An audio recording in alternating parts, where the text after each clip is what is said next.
Olá, você que assiste a BCC TV, estamos aqui com o programa O Inédito Viável, que hoje vai trazer uma convidada especialíssima para a gente bater um papo sobre empreendedorismo, educação, economia compartilhada, economia criativa, todos os tipos de economia que você imaginar, ela é a especialista que vai esclarecer as nossas dúvidas, tá?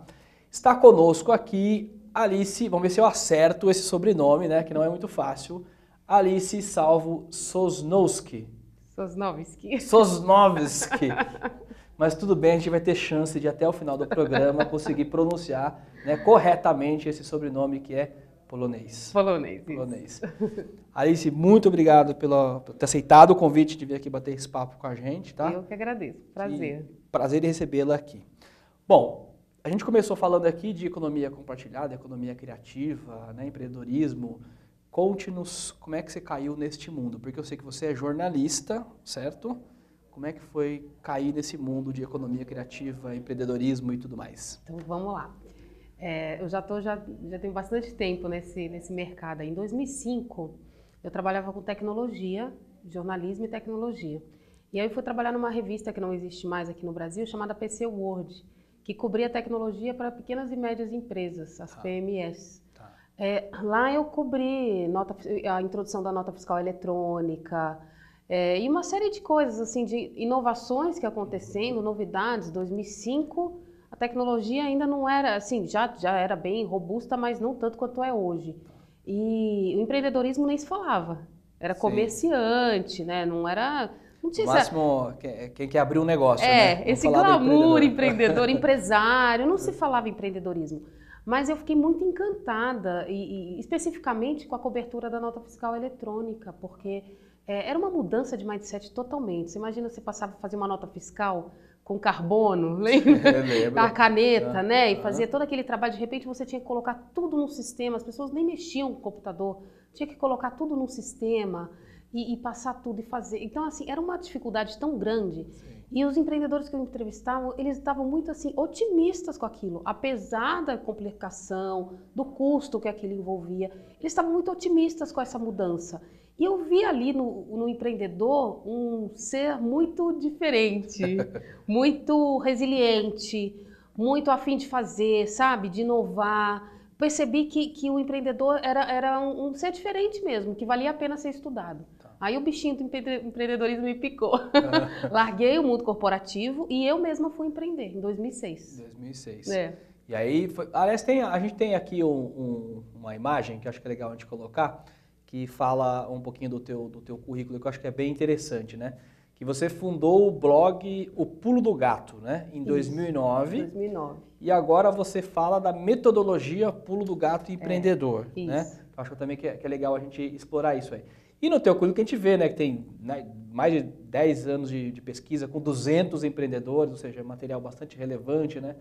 Professora lá na PUC, no curso de empreendedorismo, inclusive, né, que eu acompanho você nas redes sociais, vejo sempre você movimentando lá, mentora, né, e participa de fóruns de avaliação, do projeto ali da mulher empreendedora, enfim, né?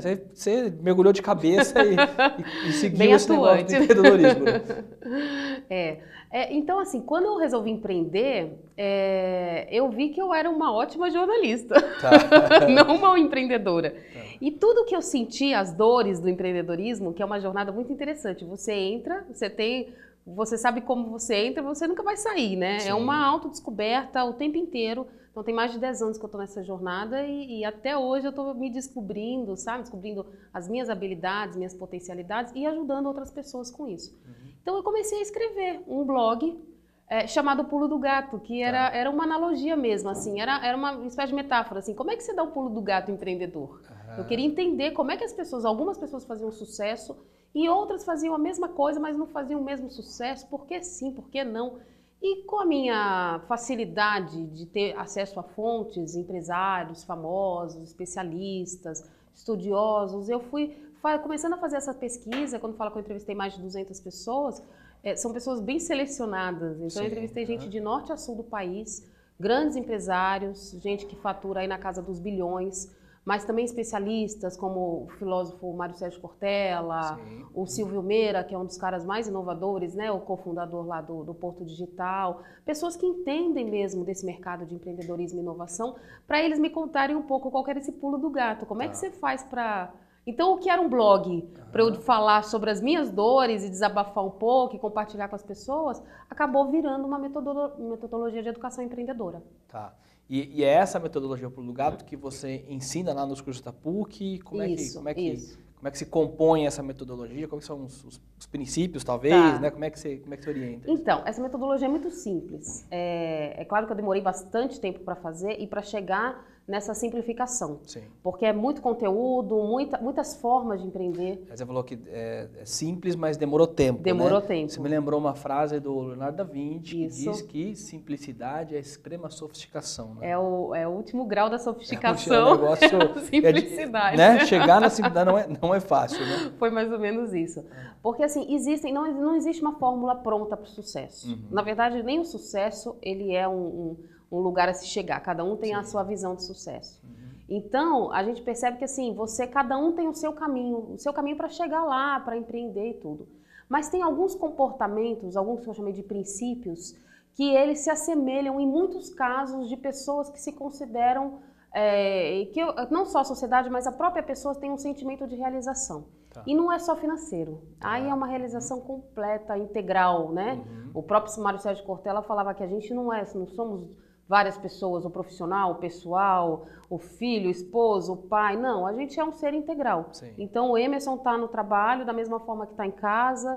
A gente, né, tem algumas máscaras sociais, mas isso não impede a gente de ser um ser integral. Sim. É isso que faz a gente ter a completude, a plenitude do sucesso.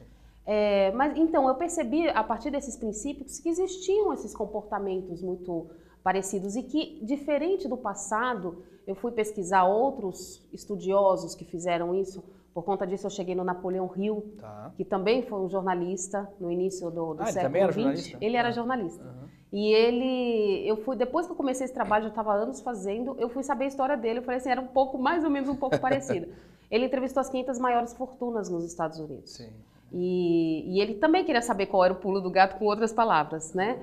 Depois ele foi conselheiro de presidente norte-americano. The Jump of the Cat, é uma coisa assim, né? Não era exatamente o pulo do gato. Isso. Né? E ele sintetizou tudo nas 13 leis do triunfo, né? Mas é um livro que foi lançado em 1929. E tem pérolas lá, eu inclusive... É um ano bem emblemático para a economia americana, né? Total. E eu inclusive fiz um curso, Mastermind, baseado nesses princípios, né? Nessas leis do Napoleão Hill. E é primoroso esse livro. Porém, ele foi escrito no século passado. Quando eu fui pesquisar no Brasil essas informações, muitas das leis, muitos dos meus princípios ali se assemelhavam às leis do que o Napoleão Hill já tinha falado. Porém, a gente está numa época muito especial, né? Numa era do conhecimento, do compartilhamento, a tecnologia, então essa globalização, isso nunca se viu, né? Da forma como as coisas hoje acontecem de uma forma exponencial e muito rápida. Então a gente vê que hoje existem outras habilidades, outros princípios que precisam ser incluídos naquelas leis do triunfo do Napoleão Hill. Então vou destacar aqui o princípio do compartilhar. Na verdade, essa metodologia, como eu disse, ela é simples porque eu descobri ao longo desse estudo mais de 200, vamos dizer, habilidades do que as pessoas precisam exercitar. Assim como você exercita um músculo indo para a academia, você precisa exercitar a habilidade de ter foco. Para isso você precisa treinar a dizer não. As pessoas têm dificuldade de dizer não. E quem não tem essa dificuldade acaba tendo mais foco. Então são vários exemplos, assim, mais de 200, onde você pode ter treinando essas habilidades. Para facilitar o desenvolvimento, o entendimento, até a gente introjetar essas informações, né, dentro de nós, eu simplifiquei isso para 6 princípios e conectei com partes do corpo humano. Então, quando eu falo assim, por exemplo, a gente tem que ser mão na massa, tem que colocar para fazer. E para colocar as coisas para fazer, você tem que ter foco. Então, vamos compartilhar, vamos colocar isso, vamos linkar isso com as mãos. Então, toda vez que eu falo a mão, eu falo os princípios do faça, que tem uma série de habilidades embaixo desses princípios.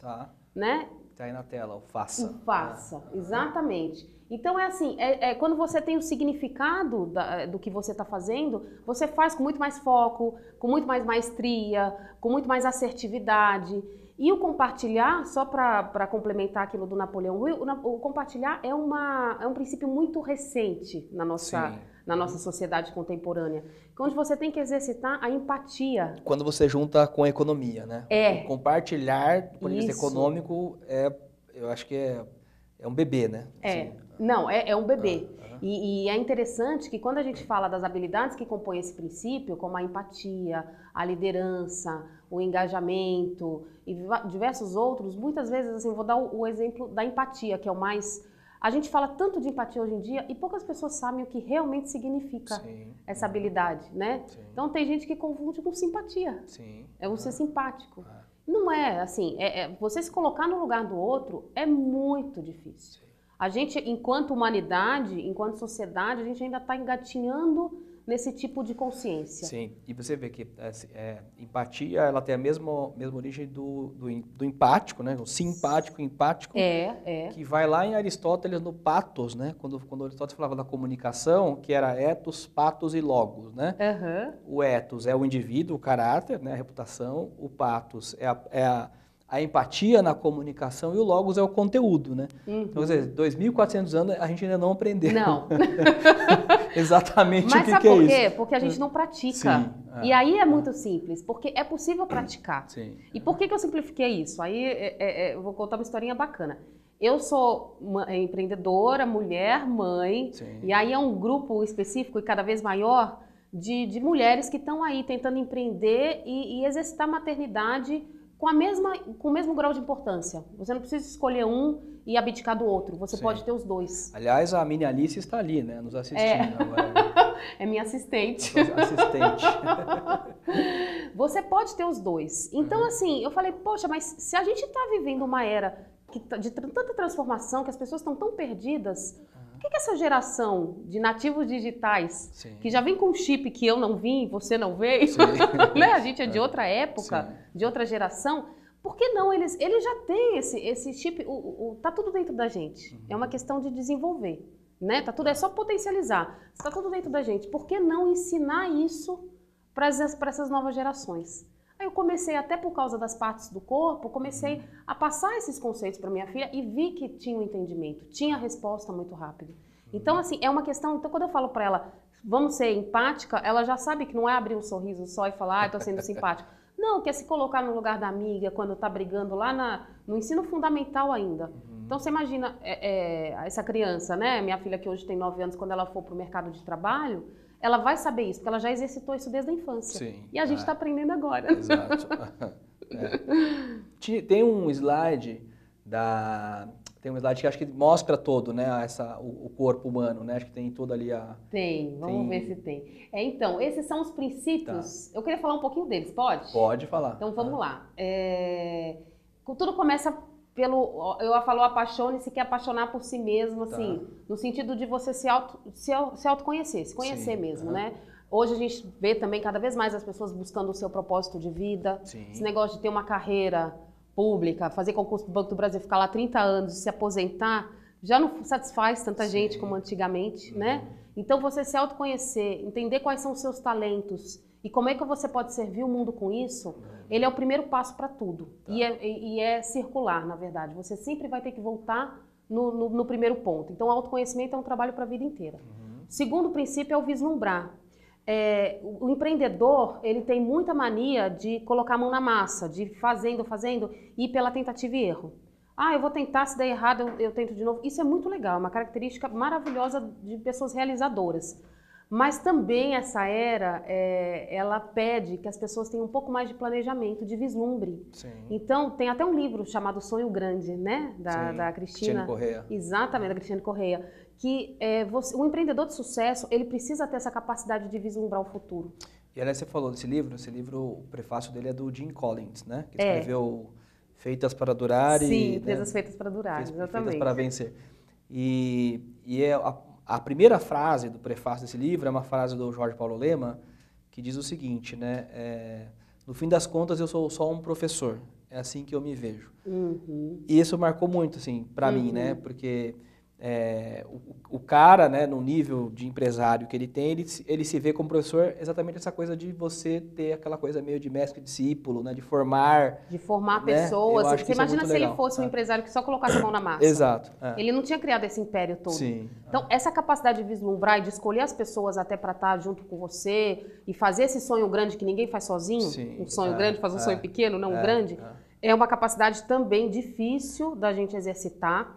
Mas, como eu disse, tem várias coisas simples, quando você fala, nossa, mas como assim eu vou vislumbrar? Aí eu trago essas soft skills, né? Então, por exemplo, essa capacidade de observação, de você fazer um caminho diferente para ir para casa, por exemplo, Sim. de escutar o outro com atenção, de aumentar seu repertório. Então, a gente mexe numa área de empreendedorismo, vamos fazer um curso de mergulho, sabe? Assim, mudar um pouco o seu ambiente, a sua Sim. zona de conforto, para você ter mais repertório e mais referências. Porque inovação se faz de links completamente diferentes, Exato, né? A inovação nada mais é do que a combinação de coisas diferentes. Eu falo isso, né? O smartphone, né? O que é um smartphone? É um celular com um computador, né? Exato. Basicamente se juntou duas coisas e criou uma terceira super inovadora. Né? E outro dia eu vi uma frase sensacional que falava assim, você não consegue sonhar aquilo que você não sabe que existe. Sim. Então, quer dizer, quanto mais referência você tiver, mais você consegue ampliar né, o seu sonho.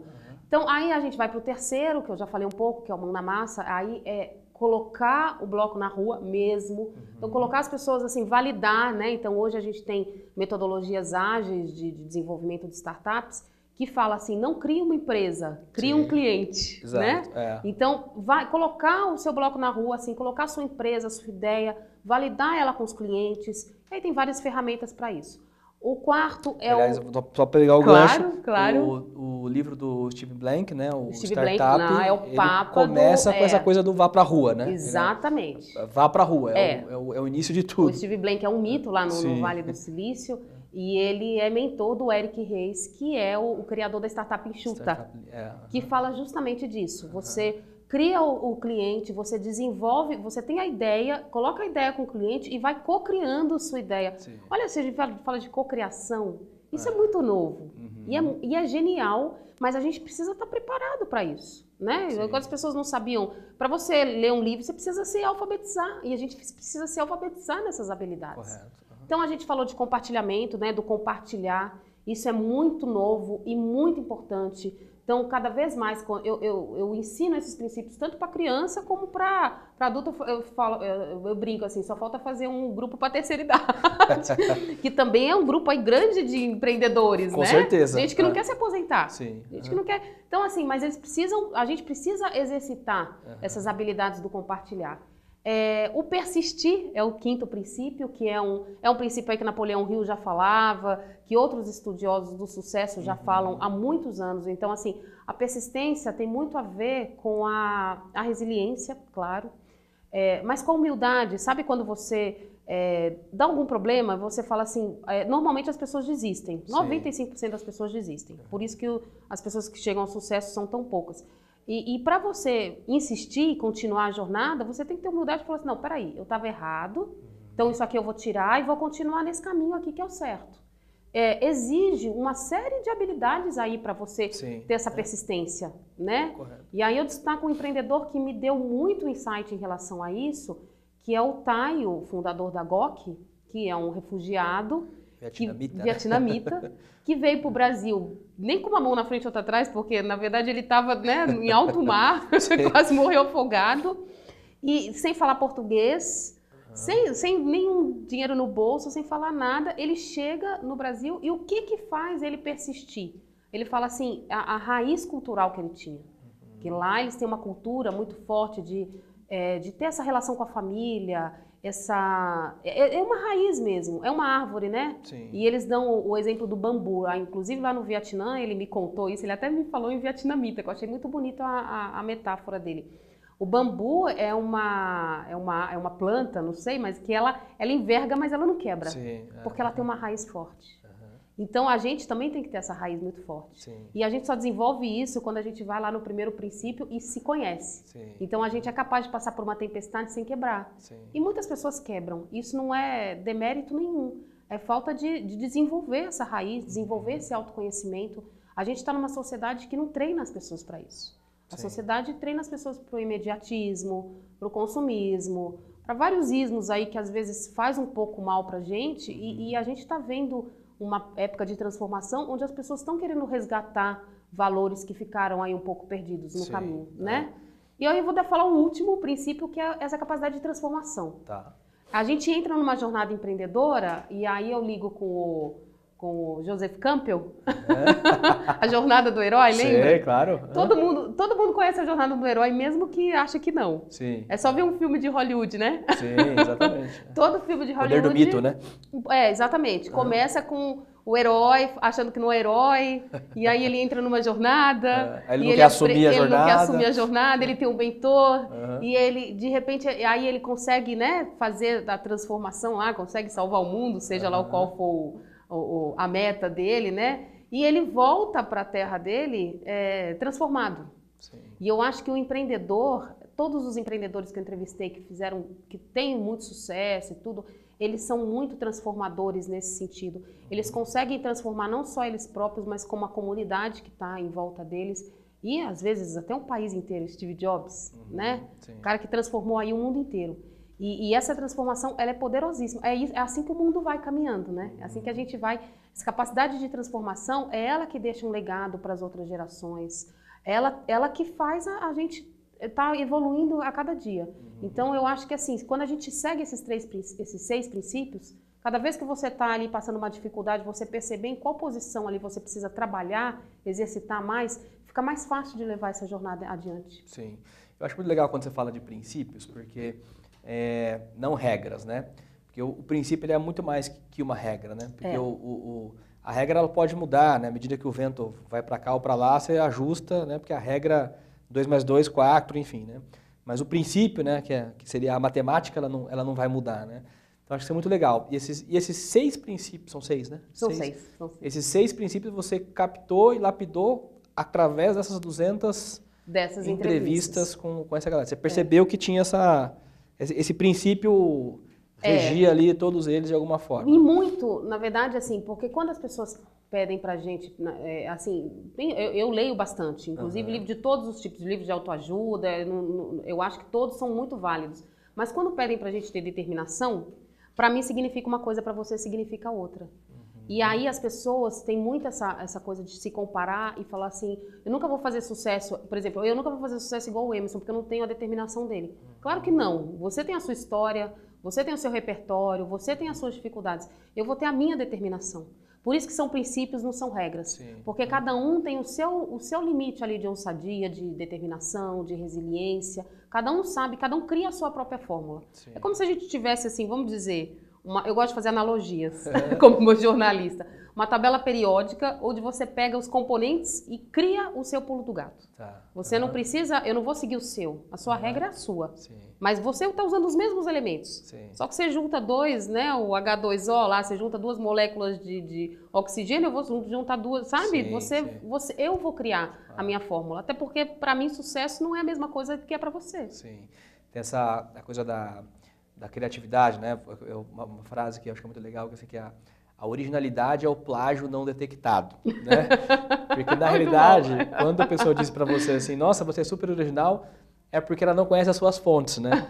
Porque só você foi capaz de fazer essa combinação, exatamente, né? Às vezes eu li o mesmo livro que você, mas você captou alguma coisa, eu captei outra coisa, e essa sua coisa, que já tem outra coisa, com outra coisa que você conectou, cria uma outra coisa completamente diferente da que eu estou criando. Então, esse olhar, né, individual, né, que dá a originalidade, mas na realidade, tudo, né, não há nada de novo debaixo do sol, né? Tá tudo aí já o tempo todo, né? E essa coisa, acho interessante. Que, mesmo que o músculo, né, como você colocou, né, de você preparar e treinar esse músculo para cada vez desenvolver, porque, de fato, cada vez se pede novas soluções, né, para as questões. E a gente é muito original, a gente é muito único, né? Sim. Então não precisa ficar seguindo o caminho não precisa ficar seguindo o caminho das outras pessoas, que você nunca vai chegar onde ele chegou. Exato. Cada um tem que ter o seu próprio caminho. Então precisa saber quais elementos são esses. Como é que eu conheço esses elementos e como é que eu trabalho para a minha história, né? Você falou, eu lembrei, né? somos únicos, né? Porque o indivíduo é o que não se divide, né? O indiviso, né? É a menor porção do todo que não se divide. Exatamente. E aí, pegando o gancho, né, dessa coisa de usar a criatividade, né, de sermos únicos, surge então aí, né, economia criativa, economia compartilhada. Como é que você vislumbra tudo isso? Como é que você vê o Brasil, né, inserido nisso? Estamos longe, estamos fora? Como é que as coisas se organizam? O que você vê para o futuro dessas novos jeitos de economia? Então, de novo, né, eu acabo me repetindo nessa nova era que a gente está vivendo, porque ela é muito especial, assim. Eu acredito que realmente o ser humano está se dando conta de que a gente vive num planeta finito, né, de recursos. Então não adianta a gente ficar só usando, uma hora a gente, né, vai acabar mesmo. Então a gente tem que se reger ali, por isso que a sustentabilidade está sendo tão falada hoje, né? Sustentabilidade, o próprio empreendedorismo, a diversidade. E a economia compartilhada, eu acho que ela é uma resposta a essa questão que a gente passa. Porque senão o mundo vai acabar mesmo, a gente vai acabar com o mundo. Para que você ter, aí, né, um exemplo, mas assim, para que... Hoje a gente fala de ter uma furadeira, era um exemplo que se usava muito antigamente, mas eu vou resgatar esse exemplo para depois avançar um pouquinho. Para que você vai comprar uma furadeira para fazer um prego, né, para furar um buraco na sua casa para pregar um quadro? Sendo que eu sou sua vizinha e posso ter e a gente vai ter o mesmo produto. Isso era um exemplo que se usava anos atrás, quando se falava no início da economia compartilhada, que era uma coisa assim que as pessoas ainda não entendiam. Que a nossa sociedade, ela tem muito esse negócio da posse, do ter, né? Ter um carro, ter uma casa própria, era símbolo de status. E hoje não é mais.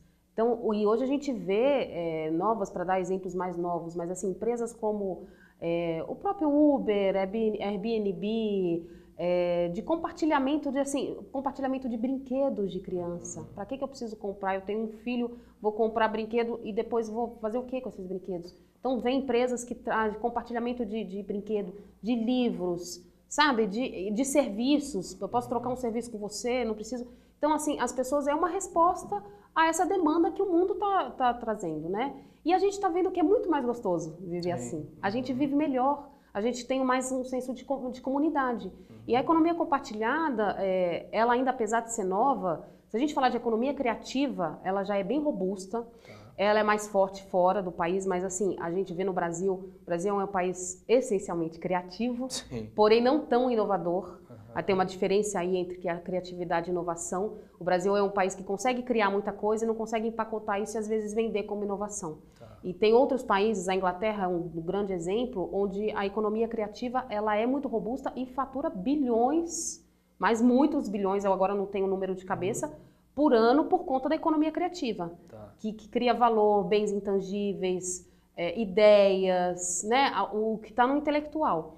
E o Brasil, ele tem uma matéria-prima maravilhosa para isso. Eu acho que falta a gente está disposto a compartilhar. Somos um povo que tem essa facilidade de conversar, de trocar ideia, de se hospedar na casa do parente que mora lá no Nordeste, você fala, vou ali, não tem problema, as pessoas te recebem, mesmo que não te conheçam tão bem. A gente tem matéria-prima para isso. Basta a gente sistematizar, se organizar um pouquinho mais. Mas é uma economia que já movimenta bastante no Brasil também, assim. A gente tem casos aí, a gente vê pessoas, e cada vez mais, a gente vendendo carro para usar carro compartilhado, por que não, né? E essa nova modalidade de economia, enfim, quando você, né, quando a gente olha o aspecto da educação, né, o Brasil é um país, você falou, a gente tem, né, um enorme potencial para isso, né, por sermos um povo assim. Por outro lado, a gente tem muito ainda a fazer na educação, né? Às vezes a gente está muito, a gente está aqui em São Paulo, às vezes está muito distante, né? E às vezes nem tanto, né? Porque se você andar um pouquinho fora um pouco de São Paulo, você já vê que tem várias realidades, né? Tem muita diferença no sentido de como se adquire educação, né? Isso é uma coisa que também nos prejudica, né? Você está na universidade, você vê a universidade pensando em relação a isso, ou buscando algumas soluções, como é que você enxerga? Hoje já é uma exigência de mercado a universidade se mexer. Então a gente eu estou dando curso de empreendedorismo lá na PUC, e no semestre que vem já vai começar um outro curso, justamente para falar de soft skills, que é uma coisa que pouco se fala. A universidade está se mexendo porque o mercado está demandando isso. E esse curso é um curso de extensão. É um curso de extensão, dura 2 a 3 meses. E aí você já pega alunos em graduação e já graduados? Como é que é a composição? Em graduação, graduados, profissionais de mercado. Como é um curso de extensão, os cursos de extensão da universidade normalmente são voltados para a comunidade. Então, eles atendem tanto as pessoas internas, né, tanto as pessoas que estão vinculadas à universidade, aí pode ser estudantes de graduação que estão cursando ainda, como aqueles que se acabaram de formar, de mestrado, doutorado, e a comunidade como um todo. E aí atende profissionais, então cursos de extensão dessas universidades, USP, PUC, eles são muito legais, assim, tem muita coisa bacana. A PUC está oferecendo curso para tudo quanto é... Porque a gente está querendo se capacitar para essa era, né? Para essa nova economia. Então, assim, eu vejo que as áreas de educação, a gente ainda, né, eles brincam que a gente tem alunos do século XXI e uma educação, professores do século XX e uma escola do século XIX. A gente ainda, a educação brasileira ainda é muito arcaica. Mas existem modelos de educação e de formatos novos para ensinar, cada vez mais pipocando. Eu tenho um grupo no Facebook que trata de educação infantil e antes eu comecei colocando as experiências inovadoras que eu achava bacana lá. Agora o grupo ultrapassou o meu controle e gente colocando iniciativas cada vez mais inovadoras e às vezes assim, você não precisa estar numa escola restrita com professores. São iniciativas onde alunos ensinam para professores, sabe? A troca, o compartilhamento também é muito maior. Então eu acho que essa mudança, essa transformação, ela não vai vir de cima, ela não vai ser top-down, não. Ela vai começar de baixo e esses espaços, esses fóruns novos de aprendizado, você vê que as pessoas muitas vezes não procuram um diploma formal e vão fazer cursos em educação à distância, em grandes universidades de fora do país. Não precisa do diploma, precisa ter habilidade. Eu vi algum lugar que a Universidade de Harvard, né, ela tem um programa online, e acho que o Brasil é o segundo país em acessos, né? O Brasil só perdia para os Estados Unidos, nos cursos de Harvard, né? Ou seja, você tem a possibilidade de fazer um curso de Harvard estando no Brasil, né? Um negócio fantástico, né? Outro dia eu repliquei e escrevi um artigo exatamente sobre isso, que o CEO do LinkedIn, e o LinkedIn é uma das plataformas, né, das redes que mais crescem aí no mundo todo, não só no Brasil. Mas você imagina, o CEO do LinkedIn, ele falou assim, ele deu uma conferência que ele falou assim que graduação not degrees e sim para os skills. Skills, agora eu não me lembro em inglês como é que ele falou, mas assim, que significa não para diploma e sim para habilidades. Então assim, não importa mais você ter, é importante demais a formação, mas ter um diploma pregado na parede não significa muita coisa. O que significa mesmo é você ter as habilidades para você conquistar clientes, manter clientes. E clientes não precisa ser só você ser um empreendedor. Cliente é seu chefe, se você for um funcionário de empresa. É uma visão mais, uma visão empreendedora mesmo, né? De uma conexão total entre, né, o que você faz na sua vida pessoal e na sua vida profissional, né? Então você está o tempo todo empreendendo, né? Empreendendo na vida. Nesse mundo de redes sociais, com essa, né, ultra exposição, você está o tempo todo sendo testado também, né? As pessoas estão vendo, né, o que você faz, o que você fala, né? Se tem uma conexão com as coisas, enfim. As redes sociais também é uma coisa que é um fenômeno. Enfim, a rede social também é parte da economia criativa, não? Como é que a gente classifica esse fenômeno da rede social? Eu acho que ela é uma grande catalisadora e potencializadora desse movimento que a gente está vivendo. Porque sem esse movimento de transparência... Porque nas redes sociais você precisa ser transparente. Né? Não adianta você ficar mentindo, porque você fala, não tô ali e tal, aí de repente você aparece na festa, alguém bate uma foto e te marca. Então, assim, eu acho que a tecnologia e a criação dessas mídias sociais que vieram junto com esse movimento, elas potencializam essa nova economia que a gente está vivendo. Então, é quase como o ovo e a galinha. Por que existe uma, por que existe a outra, a gente não sabe quem começou primeiro.